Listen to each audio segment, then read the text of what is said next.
అంటే ఇప్పుడు వివేక్ని పట్టుకుంటే మీ మంత్రిని మొన్న ఆయన చూస్తే నవ్వు వచ్చింది నాకు.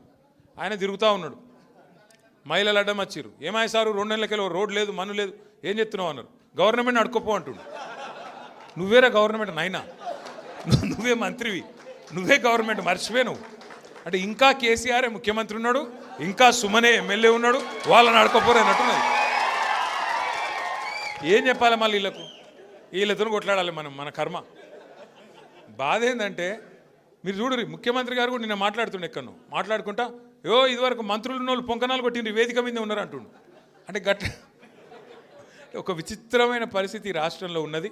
అందుకే వాళ్ళకు అబద్ధాలు కూడా చక్కగా చెప్పస్తలేదు.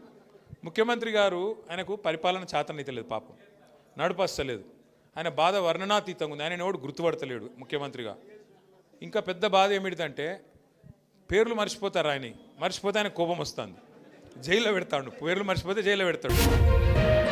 తెలుగు రాష్ట్రాల వైరల్ న్యూస్ కోసం ఇప్పుడే సబ్స్క్రైబ్ మరియు ఫాలో చేయండి.